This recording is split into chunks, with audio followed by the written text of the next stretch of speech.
नमस्कार मित्रों, मैं कहती तू सुन चैनल पर आप सबका स्वागत। दोस्तों, सुकून और सुख देने वाली गृहस्थी, प्यार और विश्वास से भरा दाम्पत्य, यही सपना तो आंखों में जगमगाता है ना हर उस स्त्री और पुरुष के जो वैवाहिक जीवन में कदम रखने जा रहे हैं। और विवाह के बाद शायद इस सपने को साकार करने के लिए वे जी जान से प्रयास भी करते हैं, मगर आह, फिर भी न जाने वह प्यार और विश्वास कब, कैसे और क्यों उड़न छू हो जाता है। धन धान्य से भरी होने पर भी कितनी ही गृहस्थियां उजड़ जाती हैं। शिक्षित सुसंस्कृत होते हुए भी कितने ही दंपति बिछड़ जाते हैं। क्यों होता है ऐसा? कौन दोषी है, पति या पत्नी? किसको मुजरिम समझे कोई, किसको दोष लगाए? हाय, एक आह सी निकलती है ऐसे उजड़े दाम्पत्य को देखकर। इसी आह, इसी पीड़ा, इसी मर्मांतक वेदना को वाणी देता एक उपन्यास हम अपने चैनल पर प्रस्तुत कर रहे हैं, जिसका शीर्षक है नष्ट नीड़। इसे रचा है गुरुदेव रवींद्रनाथ ठाकुर ने। इस उपन्यास में मन के भीतर की उथल पुथल को, मन की एक एक परत को गुरुदेव जिस संजीदगी से खोलते चलते हैं, उससे इस उजड़ते घर में रहने वाले एक एक प्राणी के प्रति पाठक का मन करुणा और सहानुभूति से भर जाता है। किसी को दोष देते नहीं बनता। आइए सुने यह मर्मस्पर्शी उपन्यास और चारू और भूपति की दाम्पत्य कथा के माध्यम से जूझें मन और जीवन के अनसुलझे रहस्यों से। तो प्रस्तुत है उपन्यास नष्ट नीड़। असल में भूपति अगर कोई काम न भी करते तो भी उनका काम चल सकता था, कारण उनके पास काफी पैसा था और देश भी गर्म ठहरा। किंतु ग्रह का फेर कि वे काम के आदमी होकर पैदा हुए थे, इसलिए उन्हें एक अंग्रेजी अखबार निकालना पड़ा। उसके बाद फिर उन्हें समय की लंबाई पर कभी भी रोना नहीं पड़ा। बचपन से ही उन्हें अंग्रेजी लिखने और भाषण देने का शौक था। जरूरत न होने पर भी वे अंग्रेजी अखबारों के लिए चिट्ठियां लिखा करते थे और कोई वक्तव्य न हो तो भी सभा समितियों में जा जाकर भाषण दिया करते थे। उन जैसे धनी आदमी को अपने दल में लाने की गरज से राजनीतिक दलपतियों ने भी भूपति की तारीफ करने में कोई कसर नहीं छोड़ी। नतीजा यह हुआ कि अपनी अंग्रेजी रचना शक्ति के विषय में उनकी धारणा को अच्छा खासा पोषण मिलता रहा। अंत में उनके संबंधी उमापति भी अपनी वकालत छोड़कर बहनोई की सहायता करने आ गए। बोले, तुम एक अंग्रेजी अखबार निकालो, तुम्हारी ऐसी असाधारण लेखनी है। भूपति बाबू बहुत उत्साहित हुए। सोचा कि दूसरों के पत्रों में पत्र प्रकाशित कराने में कोई गौरव नहीं, अपने पत्र में स्वतंत्र लेखनी बिना रुके पूरी तेजी के साथ दौड़ सकती है। इसके कुछ दिन बाद ही देखा कि संबंधी साहब पत्र के सहकारी संपादक बने हुए हैं और बहनोई साहब बहुत ही कम उम्र में प्रधान संपादक की गद्दी पर विराजमान हैं। खासकर कम उम्र में संपादकी का नशा और राजनीतिक नशा बहुत जोर मारता है। उस पर भूपति को जोश दिलाकर ऊंचा चढ़ाने वाले भी काफी मिल गए। इस तरह भूपति तो पत्र के नशे में चूर हो रहे थे, उधर उनकी बालिका वधू श्रीमती चारुलता धीरे धीरे यौवन की ओर कदम बढ़ा रही थी। समाचार के संपादक को इस खास संवाद का पता तक न था। वे तब भारत सरकार की सीमांत नीति किस तरह धीरे धीरे बढ़ती हुई संयम की सीमा लांघ रही है, इस विषय पर अपना मतामत प्रकट करने में व्यस्त थे। पति के पास पैसा काफी था, लिहाजा चारुलता को घर पर कोई कामकाज नहीं करना पड़ता था। उसके निष्क्रिय जीवन का एकमात्र कार्य यही था कि भरी पूरी अनावश्यकता के बीच फल न देने वाले फूल की तरह दिन रात सिर्फ खिलते ही रहना। उसे किसी बात की कमी नहीं थी, इसीलिए उसके हंसी खेल में कहीं कोई रुकावट नहीं थी। ऐसी हालत में मौका पाते ही कुल वधुएं अपने पति के साथ बहुतेरी ज्यादती करने लगती हैं। साथ ही दाम्पत्य जीवन की सीमांत नीति घर गृहस्थी की सीमा लांघकर समय से असमय में और किए हुए से अनकिए में पहुंच जाती है, किंतु चारुलता को वह मौका भी नहीं मिला। अखबार की चार दीवारी तोड़कर पति पर अधिकार करना उसके लिए कठिन हो गया। युवा पत्नी की तरफ ध्यान दिलाकर रिश्ते में किसी बड़ी बूढ़ी ने जब भूपति को फटकारा तो सचेत होकर उन्होंने कहा, तब तो चारू के पास किसी सहेली का रहना जरूरी है, अकेले बेचारी क्या करे बैठी बैठी। इसी सिलसिले में एक दिन अपने साले उमापति से उन्होंने कहा, तुम अपनी पत्नी को यहां ले आओ ना, बराबर की कोई स्त्री पास नहीं, जरूर चारू को सूना सा लगता होगा। स्त्री संग का अभाव ही चारू के लिए बहुत ही दुखदाई है। बस इतना ही संपादक की समझ में आया और अपनी सलहज मंदाकिनी को अपने घर लाकर बेचारे निश्चिंत भी हो गए। जिस काल में पति पत्नी प्यार खिलने के प्रथम अरुणालोक में परस्पर एक दूसरे को अनोखी महिमा से अधिक समय तक नए लगते हैं, दाम्पत्य जीवन का वही सोने सा दमकता सवेरा अनजाने ही कब विदा लेकर चला जाता है, किसी को मालूम ही नहीं पड़ता। इस नव दंपति के जीवन में ठीक वैसा ही हुआ। नएपन का मजा पाने से पहले ही दोनों एक दूसरे के लिए पुराने, परिचित और अभ्यस्त हो गए। चारुलता को पढ़ने लिखने से सहज लगाव था, इसलिए दिन उस पर एकदम बोझ नहीं बने। उसने कोशिश करके कई तरीके से पढ़ने लिखने का इंतजाम कर लिया। भूपति का एक फुफेरा भाई अमल 3rd ईयर में पढ़ता था। चारू उससे पढ़ लिया करती थी। इतने से काम के बदले में उसे अमल की कुछ ज्यादतियां भी सह लेनी पड़ती थीं।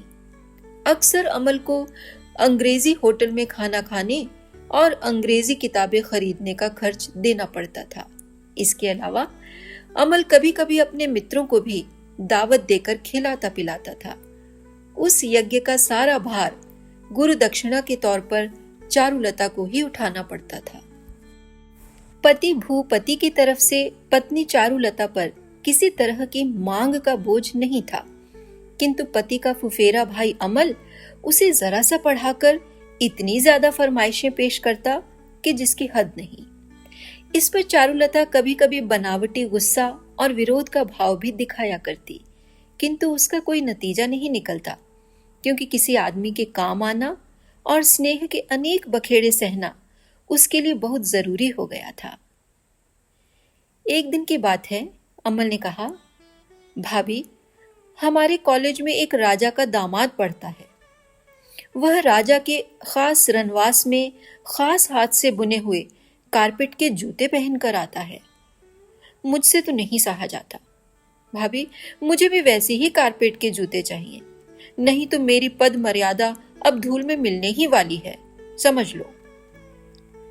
चारू ने कहा, हाँ हाँ, मैं यही जो किया करूं दिन रात। मुझे और कोई काम थोड़े ही है, बैठी बैठी तुम्हारे जूते बुना करूं। दाम दिए देती हूं, बाजार से खरीद लेना। अमल ने कहा, सो नहीं होने का। चारू जूते का कारपेट बुनना नहीं जानती। अमल के सामने वह इसको स्वीकार भी नहीं करना चाहती, पर जब अमल खुद चाहता है तो संसार में इस अकेले प्रार्थी की प्रार्थना को पूरा किए बिना वह रह भी कैसे सकती है। अमल जब कॉलेज चला जाता, चारू छिपे छिपे खूब मन लगाकर कारपेट की सिलाई सीखा करती। अमल खुद ही जूते की बात बिल्कुल भूल गया, तो एक दिन शाम चारू ने उसे खास तौर से बुलाया। गर्मियों के दिन थे। छत पर आसन बिछाकर अमल के लिए थाली परोसी गई। थाली पीतल के ढकने से ढकी हुई थी। अमल कॉलेज के कपड़े उतार, हाथ मुंह धोकर, खूब चुस्त दुरुस्त होकर ऊपर पहुंचा। आसन पर बैठते ही उसने थाली का ढक्कन उठाया। खोलते ही देखा कि थाली में बहुत ही खूबसूरत रेशमी कारपेट के नए जूते रखे हैं। इस पर चारू ठहाका मारकर हंस पड़ी। जूते पाकर अमल की उमंगें और भी आगे बढ़ने लगी। अब की बार गुलूबंद चाहिए, तो अब की रेशमी रुमाल के चारों तरफ फूलदार जाली लगानी होगी। एक दिन फरमाइश हुई कि बाहर वाली बैठक में उसकी आराम कुर्सी पर तेल का दाग लग गया है, उस पर चढ़ाने के लिए रेशमी बेल बूटेदार गिलाफ चाहिए। हर बार चारू उसकी फरमाइश का विरोध करके झगड़ा करती और हर बार बड़े जतन और स्नेह के साथ शौकीन मिजाज अमल की इच्छा पूरी कर देती। अमल बीच बीच में कभी कभी पूछ भी लिया करता, भाभी कितना और बाकी है? चारू झूठ मूठ कह देती, अभी तो शुरू ही नहीं किया। और कभी कहती, मुझे तो याद ही नहीं रही। किंतु अमल कब छोड़ने वाला था? रोज याद दिला देता और मचलता रहता। हाथ धोकर पीछे पड़ने वाले अमल के मन में बखेड़े को गहरा करा देने के लिए ही चारू उदासीनता दिखाकर विरोध पैदा करती और फिर सहसा एक दिन प्रार्थना पूरी कर तमाशा देखा करती। धनाढ्य पति के घर चारू को और किसी के लिए कुछ नहीं करना पड़ता। सिर्फ एक अमल ही ऐसा है जो उससे काम कराए बगैर नहीं मानता। किंतु कुछ भी हो, इसमें शक नहीं कि इन्हीं छोटे छोटे शौक के कामों से ही चारुलता की दिली इच्छा पूर्ण होती थी। भूपति के घर में थोड़ी सी जमीन खाली पड़ी थी। उसे यदि बगीचा कहा जाए तो जरा कुछ अत्युक्ति ही होगी। उस बगीचे में मुख्य वनस्पति में था विलायती आमड़े का पेड़। बगीचे के विकास के लिए चारू और अमल ने आपस में एक कमेटी बना ली है। कुछ दिनों से दोनों जने कागज पर चित्र और नक्शा बनाकर बड़े उत्साह से बगीचे की कल्पना साकार कर रहे हैं। अमल ने कहा, भाभी हमारे इस बगीचे में प्राचीन काल की राजकुमारी की तरह तुम्हें अपने हाथ से पेड़ों को पानी देना पड़ेगा। चारू ने कहा, और पीछे के उस कोने में एक झोपड़ी बनानी होगी जिसमें हिरण के बच्चे रहेंगे। अमल बोला, और एक छोटी सी झील भी बनानी होगी जिसमें हंस तैरा करेंगे। चारू ने इस प्रस्ताव पर उत्साहित होकर कहा, और मैं उसमें नील कमल लगाऊंगी। बहुत दिनों से मेरी नील कमल देखने की साध है। अमल बोला, उस झील पर एक छोटा सा पुल बांधा जाएगा। उसके घाट पर छोटी सी एक नाव बंधी रहा करेगी। चारू ने कहा, घाट सफेद संगमरमर का होगा। अमल ने कागज पेंसिल लेकर लकीर खींचकर कंपास की मदद से बड़े तामझाम के साथ बगीचे का एक नक्शा बना डाला। इसके बाद दोनों मिलकर प्रतिदिन कल्पनाओं का संशोधन और परिवर्तन करने लगे। इस तरह और भी 20-25 नए नक्शे तैयार हो गए। मैप बन जाने पर खर्चे का एस्टिमेट बनने लगा। पहले तय हुआ था कि चारू अपने हाथ खर्च के रुपयों में से धीरे धीरे बगीचा बनवाएगी। भूपति को तो घर में कहां क्या हो रहा है कुछ पता ही नहीं रहता। चारू ने सोचा कि बगीचा बन जाने पर वहां पति को निमंत्रित करके उन्हें अचरज में डाल देगी। भूपति सोचेंगे कि जरूर अलादीन के चिराग की सहायता से जापान देश से पूरा बगीचे का बगीचा उड़ा लाया गया है। किंतु एस्टिमेट काफी किफायतदारी के साथ बनाए जाने पर भी चारू उसका खर्च संभालने में असमर्थ थी। इतने रुपए वह लाएगी कहां से? लिहाजा अमल ने फिर एक नक्शा बनाया और उसमें बहुत कुछ उलटफेर किया गया। अमल ने कहा, तो एक काम किया जाए, भाभी झील अभी रहने दो, पीछे देखा जाएगा। क्यों, ठीक है ना?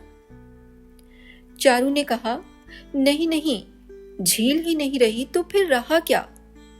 हमारा नील कमल तो उसी में रहेगा। अमल ने कहा, तो फिर हिरण की कुटिया की टाली की छत जाने दो, उसे ऐसे ही फूस से छा देने से काम चल जाएगा। इस पर चारू को गुस्सा आ गया। उसने कहा, तो जाने दो, मुझे उस घर की जरूरत नहीं। पहले मॉरिशस से लौंग, कर्नाटक से चंदन और सिंघल से दालचीनी के पौधे मंगाने की बात हुई थी। अमल ने उसके बदले मानिक तल्ले के बगीचे से मामूली देशी और विलायती पौधे मंगाने के लिए कहा तो चारू मुंह फुलाकर बैठ गई। बोली, तो रहने दो, मुझे बगीचा नहीं चाहिए। एस्टीमेट घटाने का यह तरीका चारू को अरुचिकर मालूम पड़ा। एस्टीमेट के साथ साथ कल्पनाओं को भी रौंदना चारू के लिए मुश्किल है। अमल मुंह से चाहे जो भी कुछ कहे, उसे भी यह अच्छा नहीं लग सकता। अमल ने कहा, तो भाभी तुम भाई साहब से बगीचे के बारे में कहती क्यों नहीं? वे जरूर रुपए दे देंगे। चारू ने कहा, नहीं, उनसे कहने से तो मजा ही जाता रहेगा। हम दोनों जने ही मिलकर बगीचा बनाएंगे। उनसे कहा तो ईडन गार्डन बनवा देंगे वे। तब फिर हमारे प्लान का क्या होगा? विलायती आमड़े के पेड़ की छाया तले बैठे चारू और अमल कठिन संकल्प के कल्पना सुख में गोते लगा रहे थे। इतने में चारू की भौजाई मंदाकिनी ने दुमंजिले से पुकार कर कहा, इतनी अबेर हो गई, तुम लोग क्या कर रहे हो बगीचे में? चारू ने जवाब दिया, पके आमड़े ढूंढ रही हूं। खटाई की लालचीन मंदा ने कहा, मिले तो मेरे लिए भी लेती आना। चारू हंसने लगी और अमल भी हंस दिया। उन दोनों के संकल्पों में मुख्य आनंद और गौरव यह था कि वे उन्हीं के साथ बंधे रहे। मंदाकिनी में और चाहे जो भी गुण हो, पर कल्पना नहीं थी। वह इन सब बातों में रस कहां से लेती? इसलिए वह इनकी तरह तरह की कमेटियों से बिल्कुल अलग थी। कठिनाई से बनाए जाने वाले बगीचे का न तो एस्टीमेट ही घटा और न कल्पना ने किसी अंश में हार मानी। लिहाजा कुछ दिनों तक आमड़े के पेड़ के नीचे बार बार कमेटी बैठती रही। बगीचे में जहां झील खुदेगी, जहां हिरण की कुटिया छवेगी, जहां पत्थर की वेदी बनेगी, अमल ने उन सब स्थानों पर लाल निशान लगा दिए। उस दिन बगीचे में आमड़े के पेड़ के नीचे कहां किस ढंग का चबूतरा बनाया जाएगा, अमल उसके चारों तरफ कुदाली से निशान बना रहा था। इतने में चारू आकर पेड़ की छाया में बैठ गई और बोली, अमल, तुम्हें अगर लिखना आता तो बहुत अच्छा होता। अमल ने पूछा, क्यों अच्छा होता? चारू ने कहा, मैं अपने बगीचे का वर्णन करा के तुमसे एक कहानी लिखाती। यह झील, हिरण की कुटिया, आमड़े का पेड़, सब कुछ रहता उसमें। हम दोनों की सिवा और कोई कुछ समझ ही नहीं पाता। बड़ा मजा आता। एक बार लिखने की कोशिश करो ना तुम, जरूर लिख सकोगे। अमल ने कहा, अच्छा, अगर लिख सका तो तुम मुझे क्या दोगी? चारू, क्या चाहते हो? अमल, मैं अपनी मसहरी के चंदोवे पर पेंसिल से फूल और लताएं बना दूंगा, तुम्हें उस पर रेशम का काम करना होगा। चारू, यही तो तुम्हारी ज्यादती है। मसहरी के चंदोवे पर कहीं फूल पत्तियों का काम होता है भला?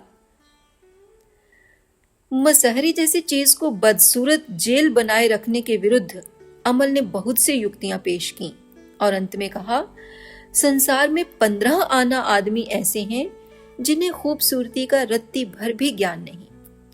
बदसूरती उन्हें खटकती ही नहीं यह प्रमाण है उसका। चारू ने उसी क्षण मन ही मन यह बात मान ली और यह जानकर वह खुश भी हुई कि उन दोनों की एकांत कमेटी संसार के 15 आना आदमियों से अलग है। उसने कहा, अच्छी बात है, मैं मसहरी का चंदोवा बना दूंगी, तुम लिखो तो सही। अमल ने रहस्यपूर्ण भाव से कहा, तुम क्या समझती हो कि मैं लिख ही नहीं सकता?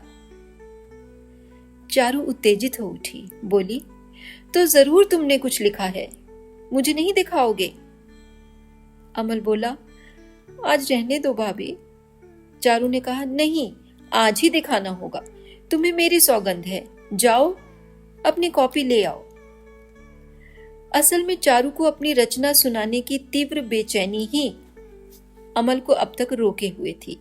उसे दुविधा थी कि कहीं चारू की समझ में न आया तो, उसे अच्छी न लगी तो, और इस संकोच को वह दूर नहीं कर सकता था। आज कॉपी लाकर, जरा सुर्ख होकर, खास खंखार कर उसने पढ़ना शुरू किया। चारू पेड़ के तने के सहारे बैठी घास पर पैर पसारे सुनने लगी। शीर्षक था, मेरी कॉपी। अमल ने लिखा था, हे मेरी कोरी कॉपी, कल्पनाओं ने अभी तक तुम्हारा स्पर्श नहीं किया। जच्चा खाने में भाग्य पुरुष के प्रवेश करने से पहले के शिशु के ललाट की तरह तुम साफ हो। तुम रहस्यमयी हो। जिस दिन तुम्हारे अंतिम पृष्ठ की अंतिम पंक्ति में उपसंहार लिखूंगा, वह दिन आज कहाँ है? तुम्हारे शिशु सरीखे पन्ने सदा सदा के लिए स्याही पुती उस समाप्ति की आज स्वप्न में भी कल्पना नहीं कर रहे, इत्यादि इत्यादि। चारू पेड़ की छाया में बैठी स्तब्ध होकर सब सुन रही थी। पढ़ना खत्म होने पर कुछ देर की चुप्पी के बाद वह बोली, तुम लिख नहीं सकते, क्यों? उस दिन उस पेड़ के नीचे अमल ने पहले पहल साहित्य का नशीला रस पिया। साकी थी नवीना, जीभ भी थी नवीन, और तीसरे पहर के सूरज की किरणें लंबी छाया बिखेरने से रहस्यमयी होती जा रही थीं। चारू ने कहा, अमल, थोड़े से आमड़े ले चलने होंगे, नहीं तो मंदा को कैफियत क्या दूंगी?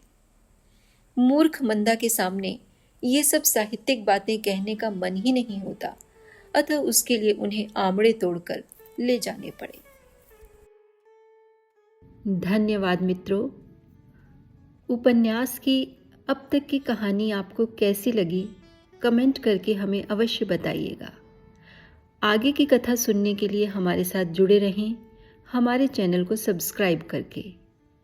जल्दी ही फिर उपस्थित होंगे इस धारावाहिक उपन्यास की अगली कड़ी के साथ। नमस्कार।